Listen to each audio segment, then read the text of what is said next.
Thank you for everyone who was attending with us. Yeah. And I would like to take the time, just if we could introduce each one of you.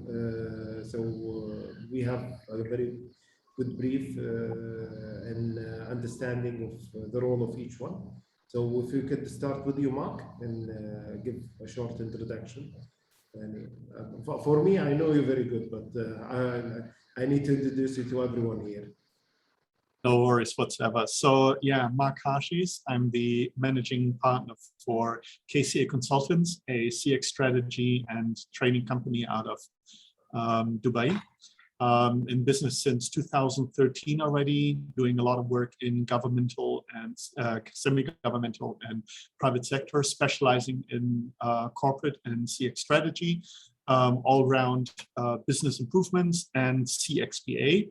So we're a CXPA recognized training provider for this region, and yeah, doing a lot of training improvements and consulting. That's pretty much me. Thank you, Mark. I have known Mark for about now more than, could say, 10 years, knowing each other, working with each other in multiple projects. Either we have worked in the automotive area, and we had the chance to work with multiple other projects in government and private sector. Now I would like to introduce the team from Survey and Connect. Shad and Yash, if one of you could start, and then some can introduce the other, please. Sure. Thanks, Mr. Walid. Hi, my name is Yash, and I'm the co-founder and CEO of Survey to Connect, an experience management platform. We are a digital platform and helping companies to measure and monitor their customer experience, both in private and public domain. We are very active in this region, especially Saudi and UAE, working with companies across telecom, banking, insurance, automotive, and government sector. It's our pleasure to be part of this panel and share some insights on that today. I also have with me Harshit. Harshit is leading our partnerships and business development for Middle East region. Harshit, over to you. Hey, hi everyone. Thanks for the introduction, Yash. So myself, Harshit, and I take care of the partnership alliances and sales and strategy at Survey to Connect for Middle East and Asia Pacific. So these are the two regions which I handle, and we are really obliged that we are partners with Businessway since a long time, and me and Walid, we have been working on a lot of things together for the KSA market and helping companies leverage our technology and our consultation for the CX for the enterprises. Yeah, and we'll talk more in the webinar and take the discussion further. Yeah, over to you, Walid, Mr. Ahmed. Yeah. Thank you, Rashad. Thank you. Abu Marwan, I'm the guy who can I speak to Arabic with is Abu Marwan, Mr. Ahmed, my partner in great achievements here in Riyadh. Please introduce yourself. We cannot hear you. We cannot hear Abu Marwan. You're on mute. Yes. Okay, thank you, Walid, for this introduction. I'm Ahmed Maher. I'm managing partner in Businessway. I have a plus 20 experience for customer experience and digital transformation, dedicated for strategies and change the behavior of customer experience organization. I adopt especially ROI and digital transformation, and how can you make digital transformation function is excellent to give you good ROI. I have served in most of industries like telecommunication, automotive, FMCG. I have good experience in VOC, especially in digital transformation tool. How can you make excellent tool to give you a good perception for the customers to use the POC as a ROI. Thank you. Shukran, Abu Murad. Thank you very much. I'm just here ensuring that Anastasia is with us. But let me check, if you please. Yeah, she's on. Yeah, I'm here. Hi, because I know because I can see only men, so I'm a little bit confused. Yes, I am here with you. Thank you. Okay, good. That's great. So can you introduce yourself, please? Yes, absolutely. Hello and thank you everyone for having us here. I'm delighted to be here with you today. My name is Anastasia Banks. I am an executive presence coach and founder of Power Up School here in London.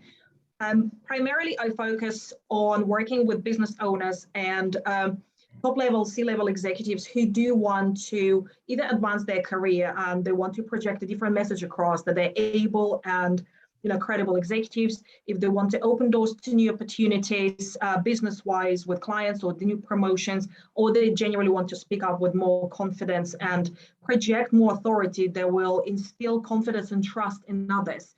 So executive presence is an amazing set of skills that anyone can develop with the right support, and this is where I come in handy.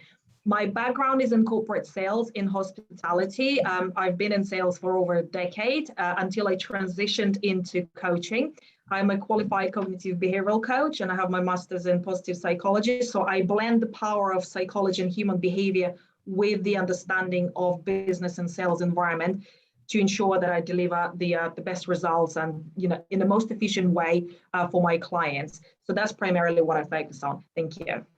Thank you, Anastasia. It's a pleasure to have you with us. And so we could start now. I don't want to delay any of you, and even anybody from the attendees. So if we start with a small quote that everyone, I think so all of us have heard, seen or heard. Steve Jobs said, "Get closer to your customer than ever, so close then that you can tell them what they need before they realize it themselves." So I think so. This is a quote that really relates to one of the main subjects in our Voice of Customer today.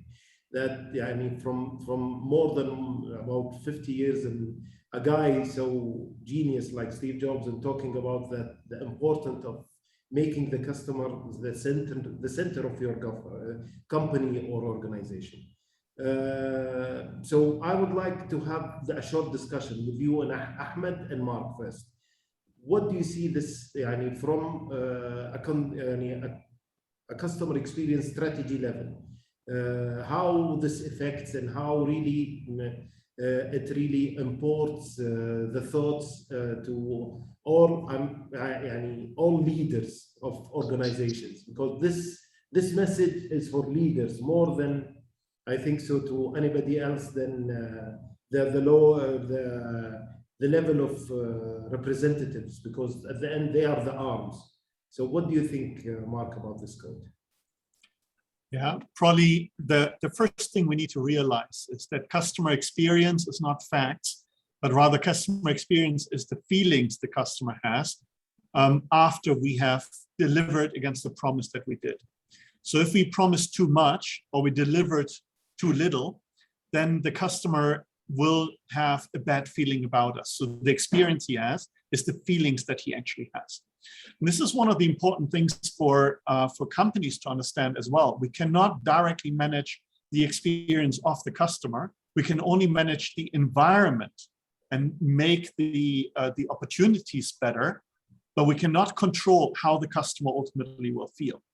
So when leaders look into customer experience and need to build their strategy around it, they need to be very clear on what is the targeted customer experience that they want to achieve, and enable the organization to deliver anything they can that the customer is able to achieve this capability. And that needs to be throughout the whole organization, needs to be cross-functional, it needs to be cross-channel, and it needs to be aligned with the targeted experience that is strategically set. So when we say here so close that you can tell what they need before they realize it themselves.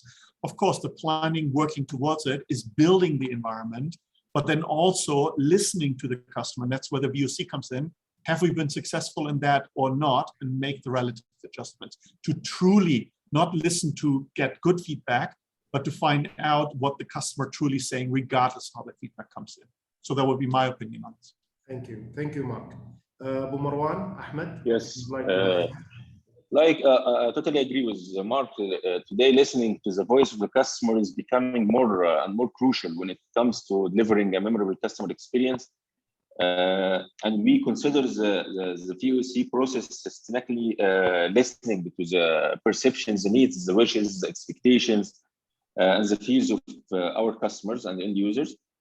So when we talk about the VOC, we use the VOC to ensure that the product and service will actually meet the customer needs. We got there is a difference between VOC and CX, and there is intersection between both terms can sometimes be confusing, considering that collecting quality data from the right person, the right time, the right channels is a big part of how companies design or react to customer interaction to increase customer satisfaction or loyalty and advocacy for CX. So on brief, VOC is what makes it possible for companies to reduce the gap between what customers expect and the CX is how can we deliver this to the customer, and how can we get the needs of the customer and the peers and the expectations. Okay. Thank you very much, Ahmed. Thank you. That was clear. If I could take it to the second slide and just highlighting exactly what Ahmed and Mark have highlighted. You could see from the graph which is on the left that how emotions and the experience and how it's really related to all of that issues. And there is a small short video that I would like to share with everyone, so everyone can. I hope that everyone can hear it. Make it so that when people remember you, they smile. That's a good one. Never heard that one. That they were touched by you in a way that really left them with something to cherish. If you have that, then you continue to live inside the hearts and minds of others in a way that you leave a positive impact for many years to come. Yeah, that's beautiful. So continuing on that, I think so. Going back to what Ahmed and Mark said, and I'm sure all the great minds that we have on the floor now with us here, they really know that emotions is one of the biggest pillars in making the customer make a decision.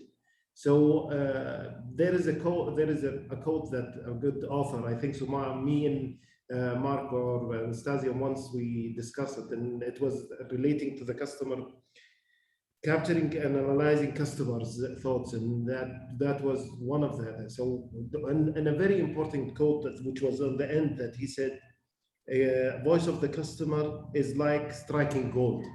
So what do you think, Anastasia, in that scope of working? Oh, I absolutely agree. It is striking gold. But you see, the point that Mark, I think, mentioned, that listening to the voice of the customer is absolutely crucial, but you can't affect how they feel because you're not responsible for the feelings of the other people. But what I wanted to add here that I've seen a lot with companies, especially during the pandemic, that a lot of people struggle to listen well, because for you to be able to hear what others are saying, it's not just about you absorbing the words, but actually adjusting to the environment and becoming self-aware of how people are perceiving your brand. A lot of businesses, unfortunately, are not ready to hear what customers are ready to say, even though they say they're customer-centric. So, because if we look at psychological point of view, even from sales or business development, there are listening blocks that we have as individuals and companies have as well. And I think pandemic was a massive catalyst for most companies to either pivot or think. But companies who were customer-centric and sales-centric, they showed a tremendous growth because they managed to adjust and adapt. So listening to your customer's voice is not just about hearing the words, but it's about actually doing something, putting an action into place. yes, it's an absolute gold if you put it into like the right action, I guess. What do you think, Walid? Thank you, Anastasia. That really takes us to the second step that we, if you recall, that we discussed together. And I was so I'm excited to show the slide that statistics really show that how on COVID, and that was in the days that, as they say, companies failed to succeed and companies excelled. So Anastasia, I leave this because this was a great input from your side, which I got, and I would really like to hear your input in that area. Thank you, Walid. So let's have a look at the slide, but just a little bit of a pre-story, and we get to the numbers and crunch those. So when we look at customer service, it's generally the heart of any business growth, right? Customers pay for all of us. My old managing director used to say the client is king. Clients pay for all of us. So customers' happiness should be really number one focus for any business, especially if you want to grow and if you want to pivot during the turbulent, vulnerable, volatile times such as pandemic. So when I start looking at what does success look like, especially during the pandemic, this is where the numbers came in from. That's a research done by Financial Times, as far as I remember, based in 2020. And when they looked at how company grew, what was the success look like, there was one striking similarity for most companies. They all offered membership or subscription services. Now, from business perspective, I think especially during crisis, getting this continuous stream of revenue on a monthly basis was the main challenge for most businesses. And businesses who were ready to adjust to like a crisis situation, they quickly transferred into a monthly membership. Most of the tech companies and SaaS companies, 90% of them now offer subscription-based services. When we look at why is it so important and where does the customer satisfaction comes in all of that?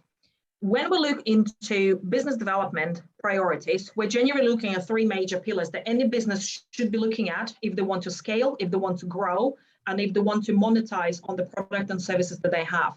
So the first priority is generally lies in converting and managing your existing leads and the clients that you already have on board, anything that's incoming without you doing anything.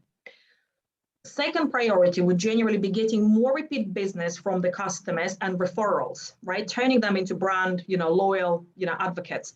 And the third priority, which generally costs 10 times more than any other initiative in a business, is getting new leads. So regardless at which stage your business is at, whether you want to get your house in order or get new customers, you will not be able to do that unless you provide an excellent customer service and you have a good referrals in place.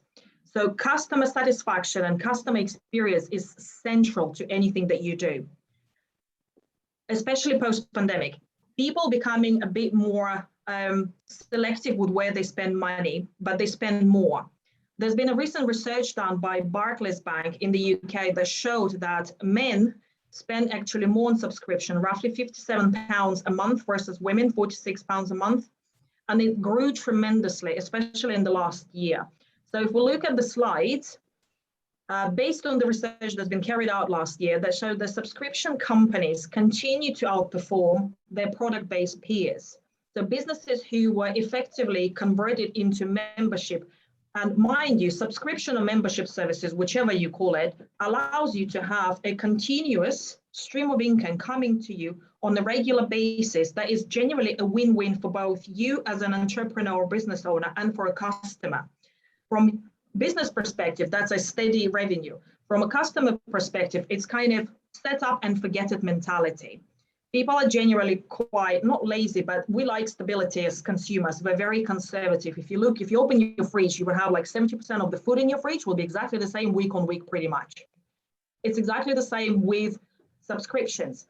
So research also shows that roughly we have 3 or more subscriptions going on at the same time. And age bracket for subscription varies from 18 years of age up to like 44 plus.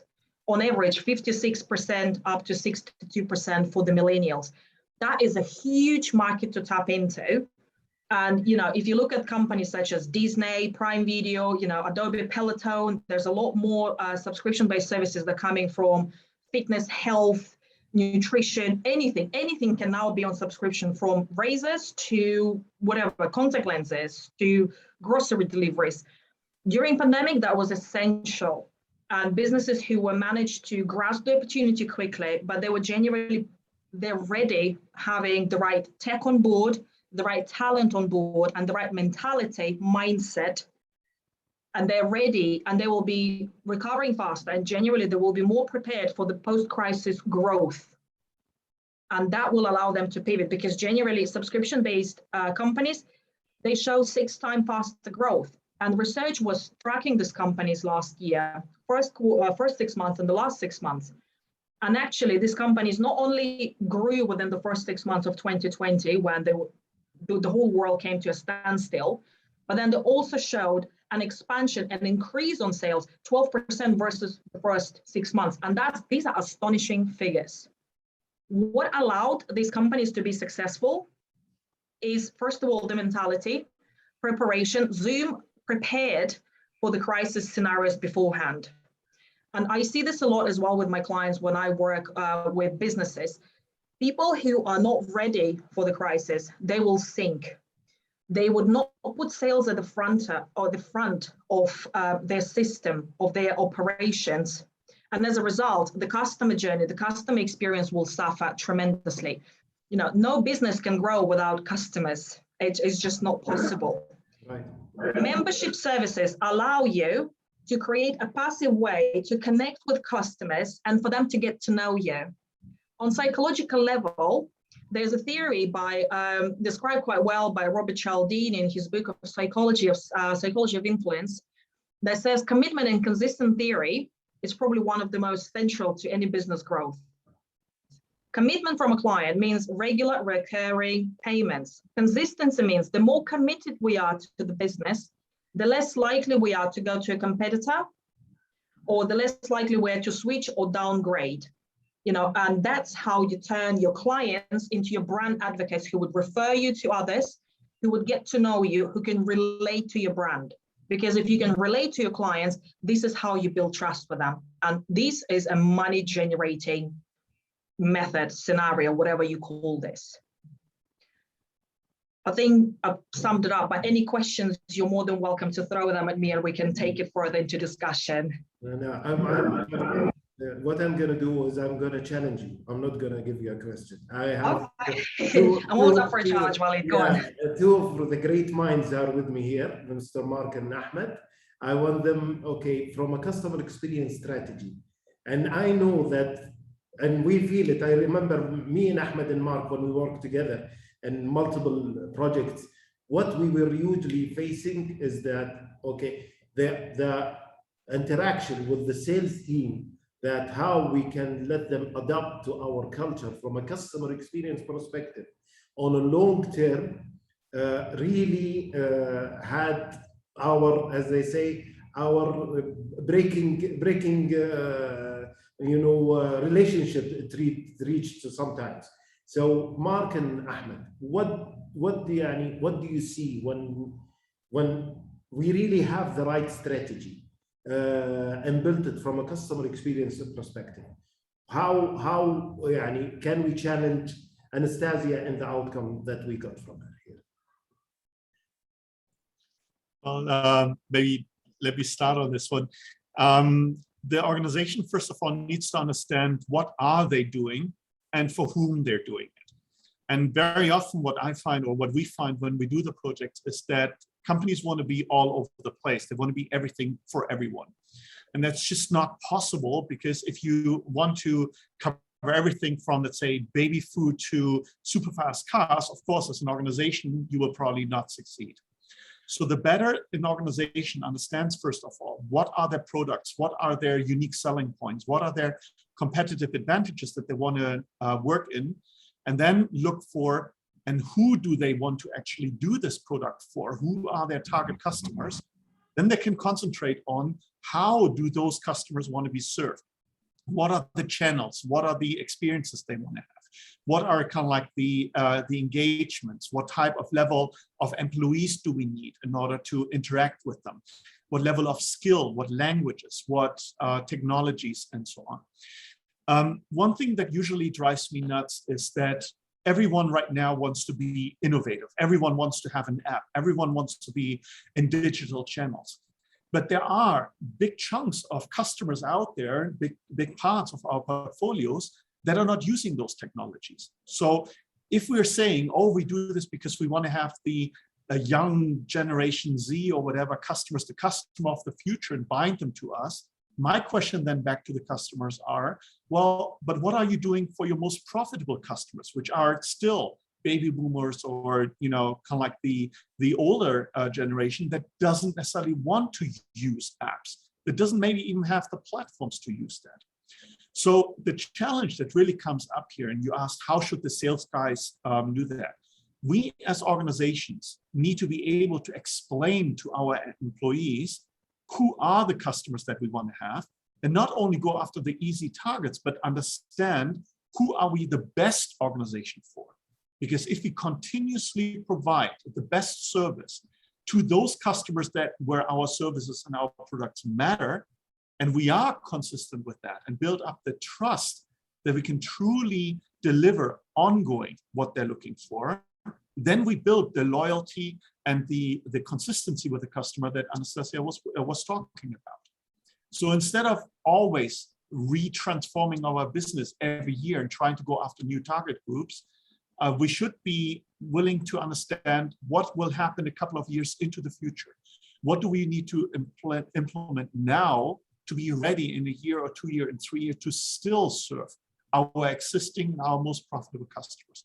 And that understanding comes from linking our segmentation, products, and understanding of our corporate strategy to the target customer groups, what their needs and expectations are. And they're willing to tell us that. We just have to ask the right questions at the right time, in the right manner, and more importantly, listen to that feedback and therefore become customer-centric in implementing what those specific customers are really looking for.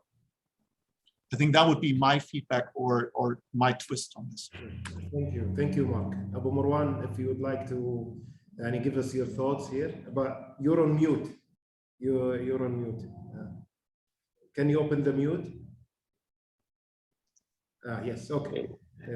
Yeah, I told that I think Mark told everything and Anastasia, but Mark gathering everything. But I need to talk about when we talk about the CX is engage all the channels with interaction with the customers. So if we consider that all the downsizing for the sales force nowadays related to neglecting or avoid the customer experience framework or the customer experience strategies, especially for the our session today about the VOC, there is most of features in the VOC that told us about the fears of our customers and perceptions that we need to let our sales team to concentrate about it. When we talk about the sales team, we talk about two features in the sales: is upselling and cross-selling. These two features, I consider this come from the remarkable CX that if we build good strategy for the CX, especially for the sales terms. So if we make these terms important, we can make more engaged for the sales team, for the sales and marketing team. So we know that the marketing strategy depends on for everything about the customer experience strategy or the customer experience methodology. So if we need to faster growing revenues from the sales team, we need to concentrate on the CX functionality for the training for the sales team, because there is crucial things for the sales team. They told us, I'm not CX member or I'm not CX function. it was my responsibility to make deals, not to provide a customer experience. So the most crucial issues in the sales force nowadays is the customer experience training is not dedicated for the sales team, or especially for the sales force team. When we talk about the customer experience, most of organizations told from the customer service perspective, or from the customer voice perspective, or customer feeling, customer patient. So I think that the good area in the sales we need to improve is the customer experience framework. We need to build Salesforce features for the customer experience. Thank you, Ahmed. Thank you very much. Anastasia, anything you would like to rebound on what we highlighted, or I could go to the second slide?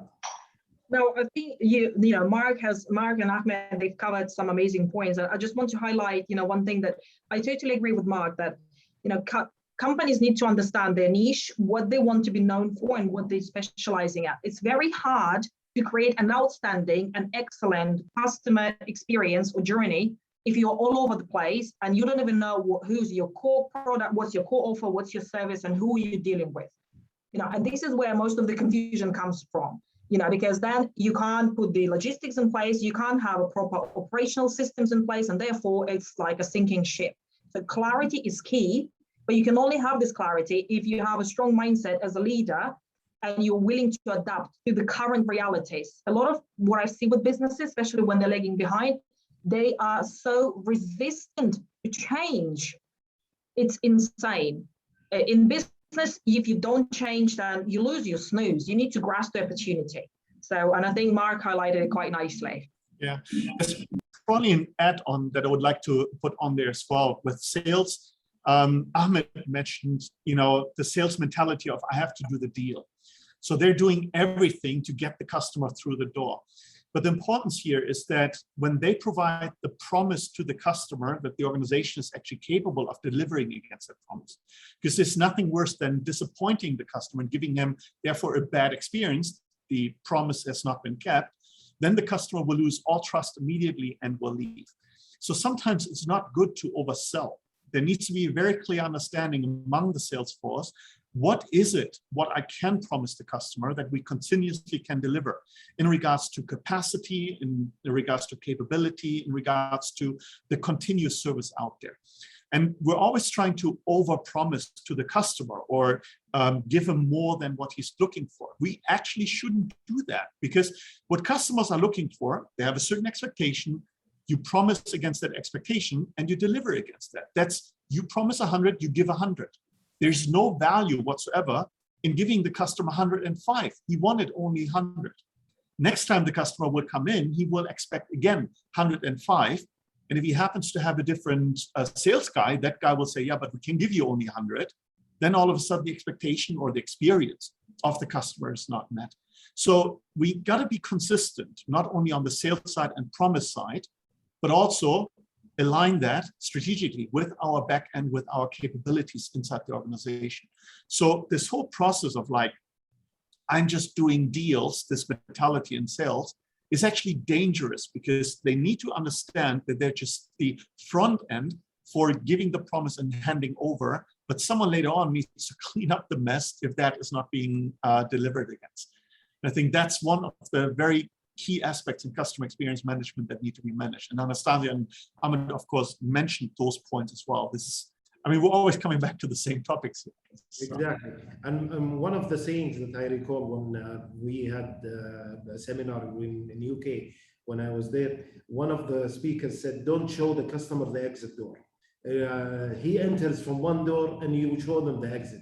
It's not about buying, it's not one, think about the long relationship. And so moving from there and jumping to the reason of why I really invited the team of Survey and Connect is to help us understand from a technology perspective.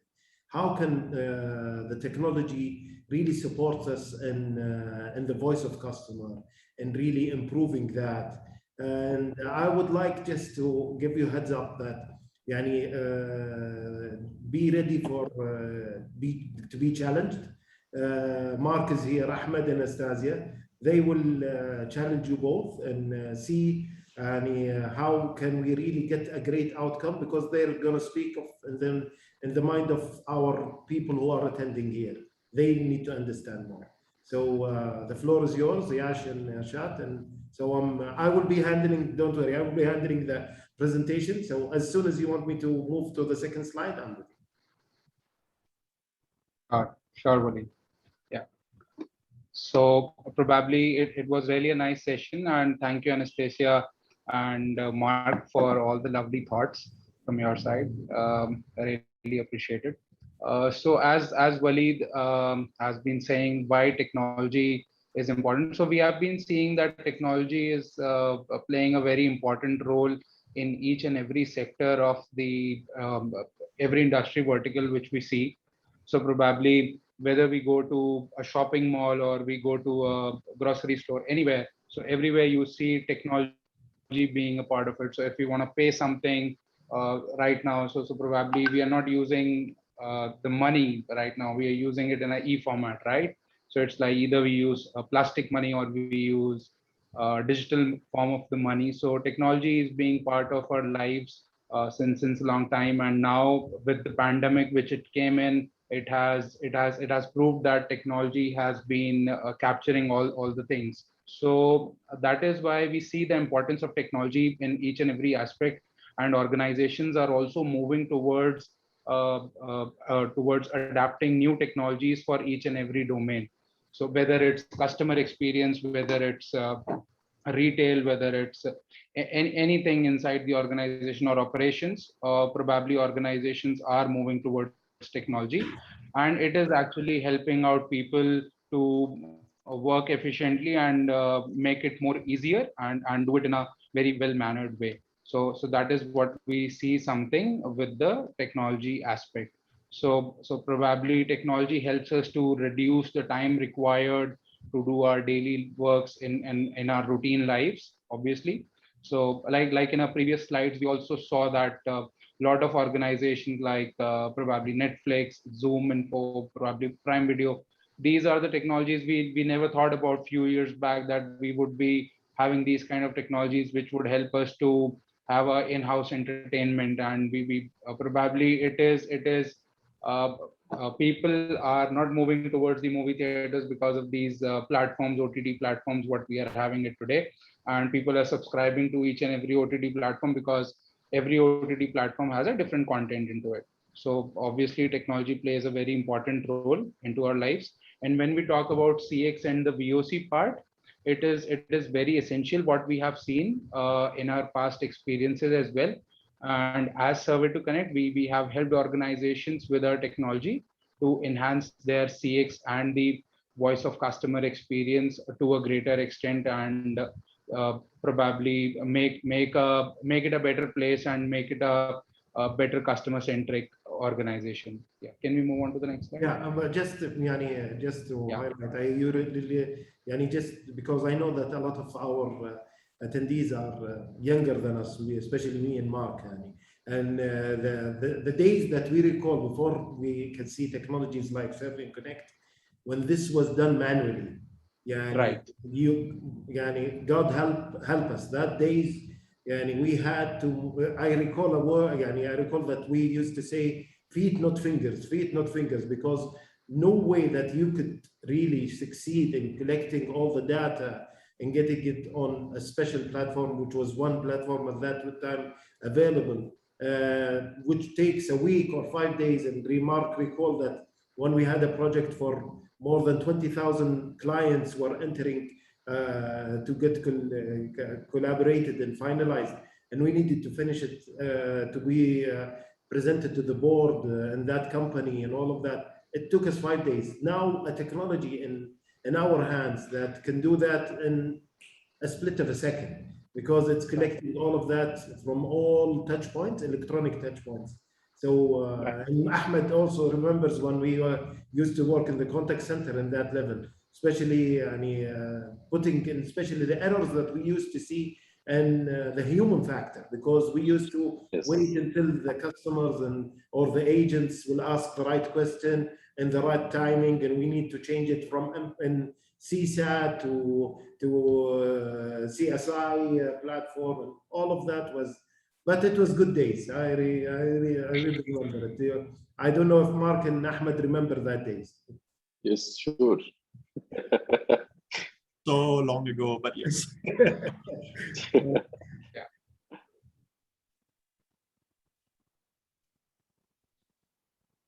So probably when we are talking about technology in the CX aspect, so here, so probably we do some sort of amazing things to improve the customer experience. Obviously, like Waleed said that previously it was completely manual. We accept that organizations were doing it a manual way, and it was really very hard to reach out to customers and to know the right insights from the customers. That was really a mess, and it was really next to impossible. But with the times ahead and probably technology advancements and the innovations which are taking place, it is now possible with all means. So with the technology, we help you with the creating beautiful and designing beautiful engaging surveys which can be possible, and you can share those surveys with your customers on the go. So probably there are a lot of things when you use the technology. So probably you can design the surveys to a next level where you can imagine of, which was not done in a manual manner, or which cannot be done in a manual manner, or with a simple kind of a platform which you use. So that is something where is that you can have beautiful, engaging, and surveys following the branding guidelines of those specific organizations which you're using. And then the technology also helps you to collect customer feedbacks over omni-channel. So when we talk about omni-channel collection, so it helps you to collect customer data across multiple channels with a single source.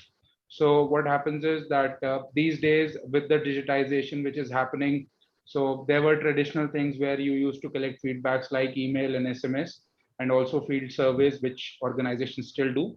So, and now with the moving time, so probably WhatsApp is here, social media channels like Facebook, Twitter, Instagram, LinkedIn, all these channels are here. So people are moving and adopting these channels, and even customers are also easily available on these channels, and they're ready to give you feedbacks.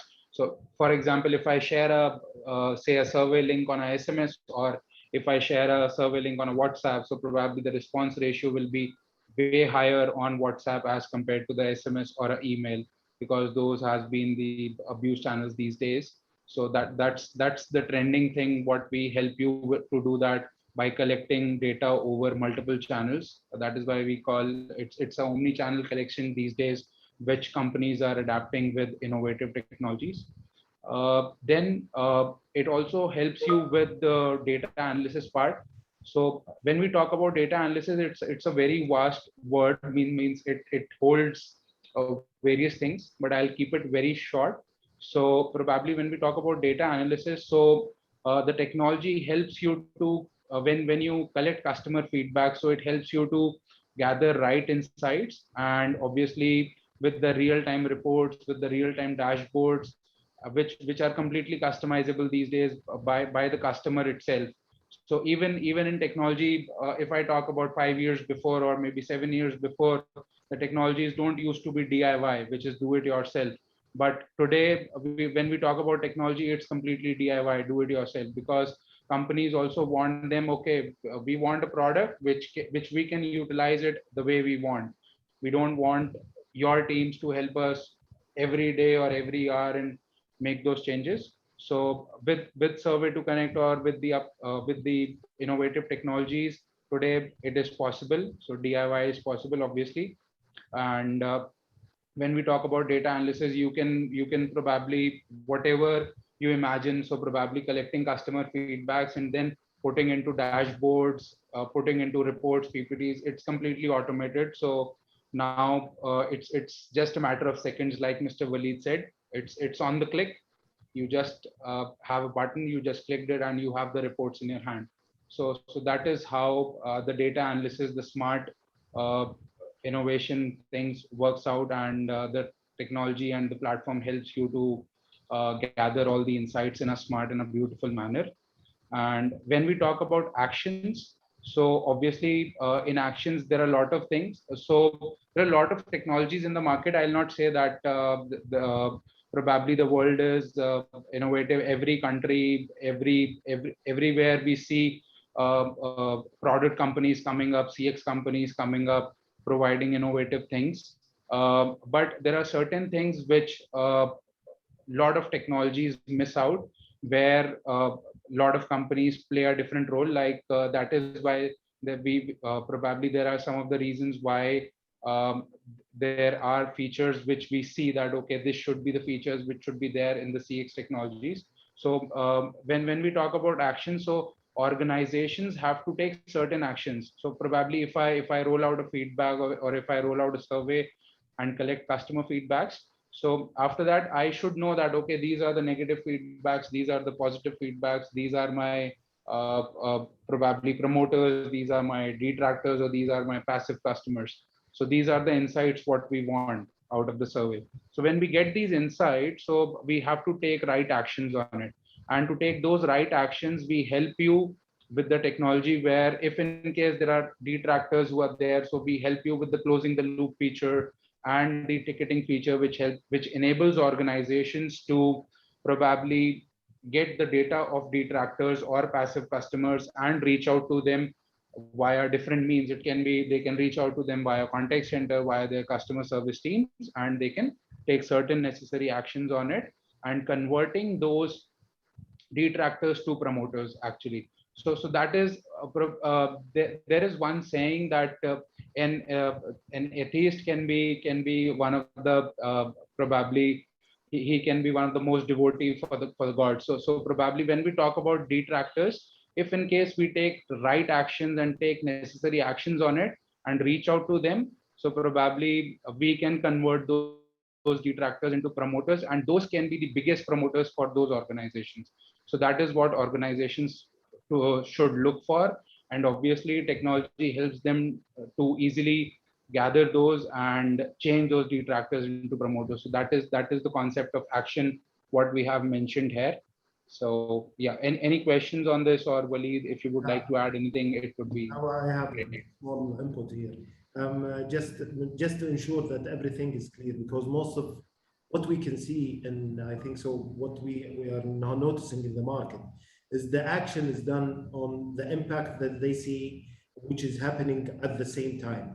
And this is, which is basically what we don't see from a customer experience perspective is the right impact. The action need to be done is to prevent this from happening again. And here it comes where customer experience excels, where sales really support in that area, because you're engaging and you're doing, if we have as they say, the best of all worlds, and you're engaging in a great way and doing the omni-channel, but the customer is facing the problem again and again, but you're fixing it. Right. They are not happy. They are not happy. It's how you prevent this from happening, how you know how you need to give them a better way to really interact in that area. And here we can see that there is the listening tools and the analytic tools that really support. I don't know, Mark and Anastasia or Ahmed would like to highlight here something from their side. I'd like to ask a question, Hashid, if you don't mind. Yeah, please. From human perspective, right? People lie when they answer questionnaires. We always like to look better than we are. We have biases. We're subjective. You name it, right? My question to you would be, how do you ensure that you create the questionnaires that are truly engaging and they are on point to what the customer wants? Because I guess the question will be tailored to the customer goals, right? But if they're not engaging, or if they're not specific enough, then you won't get the reliable data, or you won't have the data that will be sufficient enough for you to even analyze. How do you overcome these hurdles? I'm just curious, because this is, this can be quite challenging, I presume. Right. So when we talk about this, so probably we are one of the technology providers when we talk about, and we come up with innovative ways, innovative things that how we should see these things when we talk about engaging surveys. So that is what the what we would like to mention here is that with a good technology, with the right technology, organizations can get those things delivered. So the thing which you want to highlight is whether I should also see whether am I asking the right questions to the customer. So that is one area where I have to focus upon. So as a CX consultant of an organization or a marketing consultant of an organization, I have to look into those aspects. So but when we choose the right technology for us, so probably it helps obviously to overcome those challenges. We have certain set of parameters in Survey to Connect with which you can obviously choose from a repository which is related to different industry verticals. When we talk about, say, insurance as a sector, so when we talk about customer experience in insurance, so there are a lot of things inside insurance sector. There can be different insurance types like health insurance, auto insurance. Probably if I am sending out a survey of a to a, probably the questions are for a auto insurance, but I'm sending it to a health insurance customer, that doesn't make sense. So we know what data needs to be taken from the customer database and what survey have to be shared with the right customer. So we know that these are the customers who belongs to a health insurance. So those right questions should be delivered. So that is how we suggest our customers, and that is how our tool has been designed to help out organizations so that they can reach out to customers to the point, and they should get the insights what they require. And even customers should also feel delighted that they know that I am a health insurance customer, I am not an auto insurance customer. Because I've been seeing, I get around, like, every day I get around 10-20 mails to provide a feedback. But what I see is that they don't even know means what I have taken from them or who I am to them. So that is something what the organizations are missing, and that is where we are here to help them. So that is how we have designed Survey to Connect, and that is what we are innovating ourselves to, so that like Waleed said, that customer listening, or say social listening. So we are enhancing those kind of technology factors in our platform which can help organizations to deliver this kind of experience, and we become the customer excellence leaders in the upcoming future. Yeah. But when you start using Survey to Connect, it is obvious that you won't be, probably with the right technology, you won't be facing those challenges. Yeah, what we see. Yeah. I think probably building on top of that, and we all need to be clear, and that's the good thing at Survey to Connect. They're also aware that the technology is not making CX. It's actually the integration of the technology, or using the technology to make things easier. The business still needs to have a clear understanding on what is it actually that we should ask, and who should we ask, and why. So you can just ask all your customers, say, are you happy or not? But if you're not able to integrate that into what were the things that were going on in your business, why or why not, as influencing factors, this could have been, happy or unhappy. Or to just kind of like blanket ask out, and then not everyone is using a certain channel where you ask that question. Half the people will therefore not be even able to answer because they're not on that channel. So the structure of a survey or a voice of the customer, the listening post, always need to tie into a more broader, let's say, hypothesis testing, or a more traditional understanding on why do we even ask that question? What is it what we try to find out? Why do we need this information? What is it what we try to improve? And if you really know that, and you're really understanding, okay, here's something going wrong, who are the customers that are being impacted? Why are they being impacted? And then see, is our assumption correct or not? Are the customers telling us the same thing or something completely different? That's where the tools of VOC really kick in and help out. So Anastasia, to your question there, how do you know what are the engaging questions? Well, it starts again. Do you understand why you're asking the question and to whom? And based on that, you would then build your surveys based on traditional methods, but using new channels and new analytics tools behind it. Right. Okay. You want me to go to the second slide? Yeah.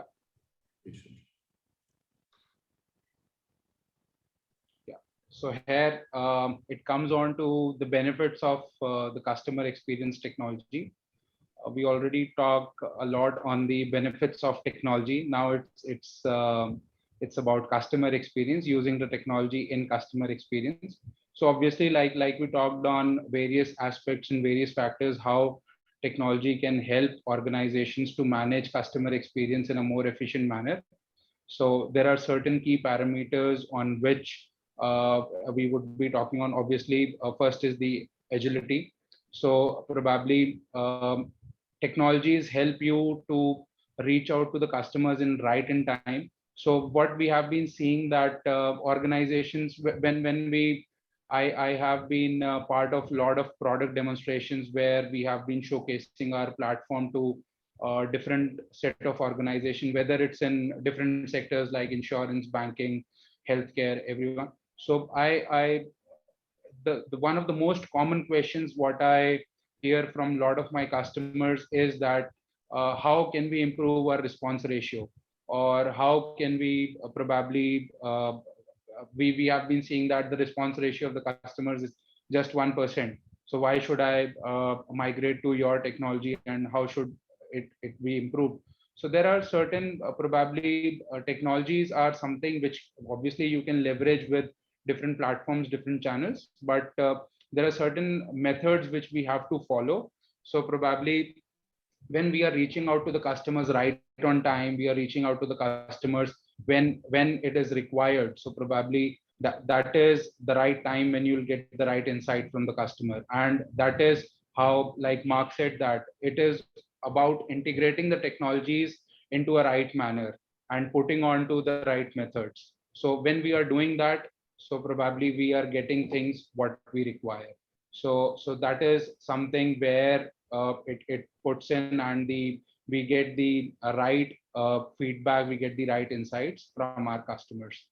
And when we talk about benefits, so probably one part is automation. Obviously, like previously it used to be completely manual, and now it is completely automated.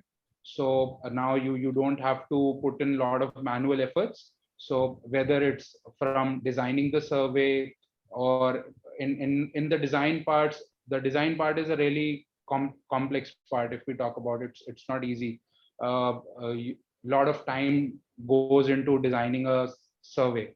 So whether it's from choosing the themes, or following the branding guidelines, or doing a lot of stuff, so everything is present inside the tool.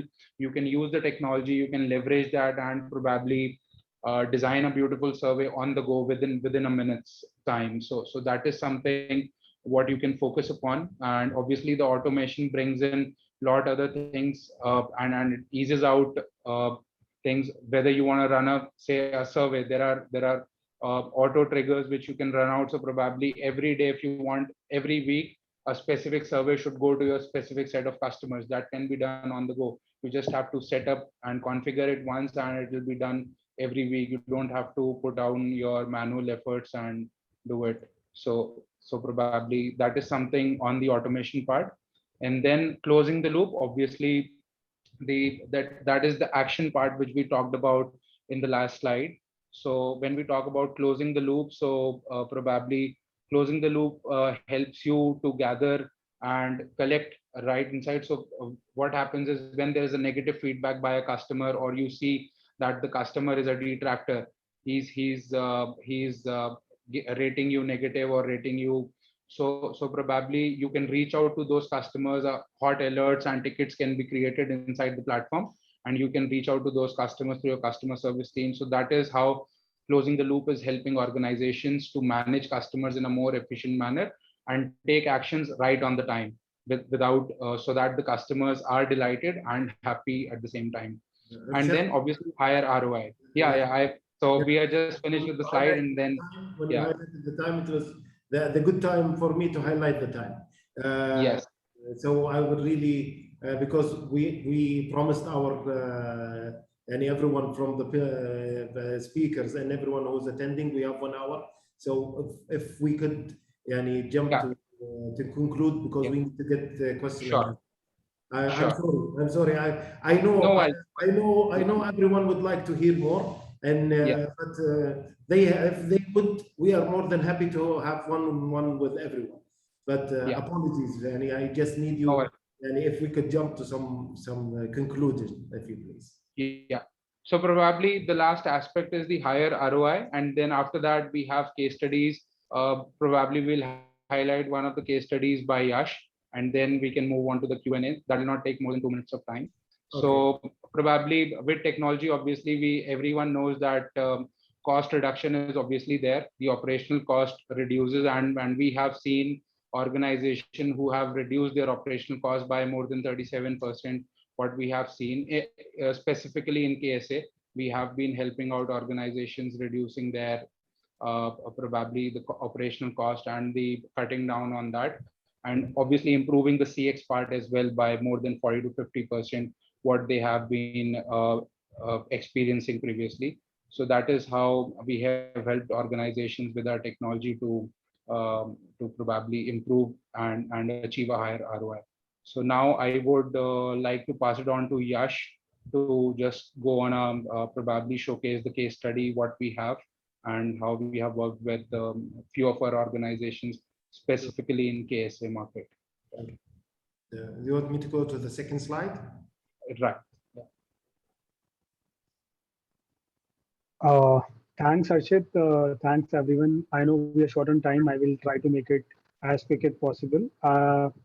I just wanted to highlight this case about how Saab Bank has transformed into a completely customer-centric culture in the organization, right? So to give you some insights, they are among the first bank in KSA which went into digital feedback collection and experience management. So Saab Bank has automated the entire processes. Any customers who interact with Saab Bank, either through their branches, call centers, their website, IVRs, chatbots, they are able to manage and monitor each interactions and take customers' feedback on how that interaction went. I wanted to highlight the point raised by Anesthesia, that how we can make the surveys more engaging, so that we are to the point when we're asking the customers about how was their experience, and we get the right information. So what Saab Bank has done, they have mapped the data that is coming, that they already have about the customer's behavior and demographics and about the transaction. So whenever they reach out to the customers, they be to the point that, for example, you have interacted with the Saab branch at Takasushi Street, for example, right? At this time, how was your experience? So that customers know that which interactions are the bank talking about, and they have also automated these things. So the feedback are captured right at the moment of truth. So because the longer it takes for a company to reach out to the customer to ask about the experience, the lesser the priority becomes for the end user to respond and share their experience about that interaction. So this is something that they have done it right. And how they made it entirely customer-centric is that they have mapped the customer effort scores or the customer satisfaction scores that they are monitoring to the employee KPIs. So at the end of every month, when the employee KPIs are measured, they are given incentives and bonuses. Customer experience scores becomes an important factor into defining what these incentives and bonuses should be. And each and every employee is transformed and trained into moving towards a customer-centric culture to think about the customer first. I wanted to highlight one more point, that with technology, though there are a lot of advantages, it also brings a lot of challenges, which we are seeing even with large organizations like Facebook and other organizations, Zoom also across the globe. Right? So what Saab Bank has done is that they have had the data centers inside the kingdom, which enables them to meet the SAMA and the local compliances, and to ensure that there is no leakages of the data and no data goes outside the country at any point of time. So we are happy to share more details about that at a later stage. I will keep it to this content till now. Another very important case that I wanted to share, Mr. Walid, if you can just move to the next page, is when it comes to CX, we always correlate that with private companies, whether it's enterprises or SMEs, for which it is important to measure the customer satisfaction scores and to know more about the experiences the customers are having. But these days, even the government and the public sector are understanding the importance of leveraging customer experience to provide better experience to their citizens and anyone who is interacting with them. One of the recent use case was about the experience with during the Hajj. We partnered with the Ministry of Hajj and ADA to measure the experiences the pilgrimages are having during the Hajj. And what we did is that we mapped the entire journey of these citizens who are going to do the Hajj, starting from the time they reach to Makkah, Medina, their experiences with during the train journey, flight journey, the highways, the experience with the travel agents, the booking agents, the accommodation, experience of visiting the sacred sites, stoning of the devil, right, and the departure. Each and every element was mapped, and the feedback was taken. We reached out to the customers in their preferred languages, in English, in Arabic, Urdu, Hindi, etc., all their preferred languages. And we received, we use SMS as a channel to reach out to these people. We kept the surveys very short and precise, along working with the ministries. It did not take the citizens more than 2 minutes to share their feedback, and we received an never ever possible or imaginative response rate of 25 minutes. 25%. We received a response rate of 25% for during the Hajj experience. So I wanted to share these insights for you, and over to everyone, to the attendees, if they have any questions from us. Thank you, Yash. And just wanted to highlight that because of Anastasia had an appointment, she had to leave. So just a small quote ending on from one of the head of the leaders in marketing. There is only one valid definition of a business purpose, is to create a customer. I would really encourage everyone to put that in mind who are listening to us, especially the entrepreneurs. If you want to lead in the market, I could give you a very simple example. STC Pay is leading the fintech market because they made it easier and very simple way to lead the market. I don't think so that we were going to see a lot of banks anymore that we saw. I'm sorry, Yash, but I'm not very encouraged of the banks that I had existed, and I had experience even working with them. But I think so the mentality of the old heritage they say legacy, it will be harder for them. The new banks like what are now appearing, fintech and all of that, the market will be divided in the financial sector, which is good for us all as consumer, as also business providers. And this is my thoughts. I would like just to see if anybody has a question. I had one question here. Let me see. Yeah, I'm in a fashion industry and I'm a small company, but how can I target an audience or a group to be exact? And how can I get my name out there? This was one question that we received. And if, let's say, Ahmed or Mark would like to highlight. I think regardless of the size of the business, again, it's a question, do you understand who you're selling to and who your customers are? So if you're a small company, it really depends. Are you doing one-on-one sales, like that you do that for friends, or a smaller circle, or like in a designer situation on commission? Or do you actually have like a small store where people walk in and only in one store environment interact with you? That's actually the best situation, because you can directly interact with those people and find out what they like, what they don't like, and adjust accordingly. How to grow is really to figure out on the strategy side, are there like-minded people, similar people, maybe in different locations, or are there other people that can sell on your behalf, so that you would bring, for example, if you're in fashion, your labels out to other stores to sell your labels on your behalf. But again, in order to be able to convince others to sell on your behalf, you need to first understand who would they sell to, and ensure that they have, this other company would have enough similar customers that you can interact with. That's probably the way to grow in the beginning, to understand what it is. In regards to how to get your name out, that's probably not the focus of the CX side, but more of the marketing and public relation aspect.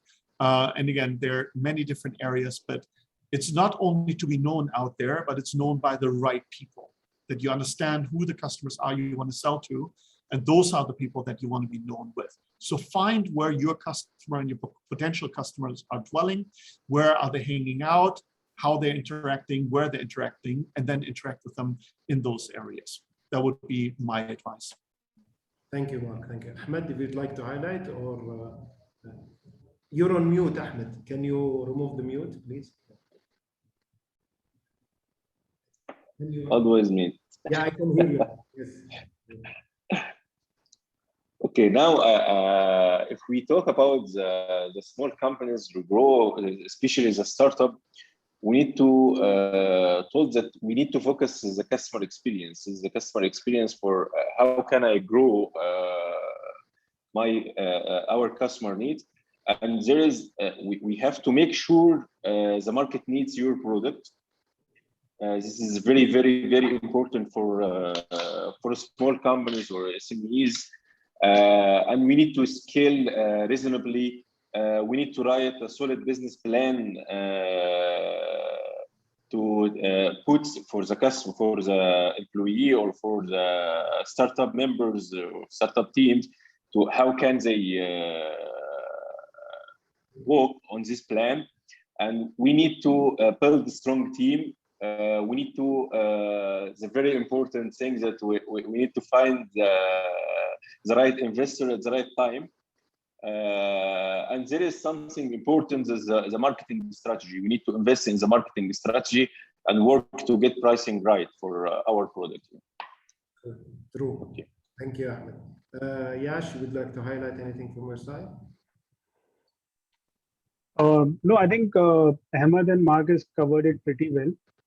I would just like to highlight here is that one of the ways, if you look at from the customer experience perspective, is word of the mouth and influencer marketing that you can look at apart from knowing the target audience. So it is better to have the small set of customers that you have as your promoters who can spread your word of mouth in the market, right? So and these are basically, if you have, let's say, a small target group, will be acting as your target or your test customers as well. See what are there, reach out to them as often as possible to know more about your brand, what do they like, what do they do not like, and help take those insights to further improve and do the right targeting. Thank you, Yash. That's a great input. I would like to highlight for everyone that we are, as Businessway, planning that we on a monthly basis to have a CX talk twice. So this is our first CX talk this month. There will be another one, inshallah, very soon. Will be announced through our platforms. We will have great people, as you saw today, included with us. Partners. Our second step, we will have our clients even included and come and present their stories and all of what can support in improving customer experience and customer experience awareness in Saudi or Gulf region or even the Arab region. Anybody around the world would like to benefit of what we are saying we are more than happy to support. Thank you guys, thank you partners for attending. Thank you anybody who attended. I apologize if we took a lot of your time. Hope to see you soon, and have a great day. Keep safe, and wishing you all the best. Thank you very much all. Thank you, everyone. Thank you. Thank you. Thank you. Goodbye. Bye. Have a good. Bye-bye.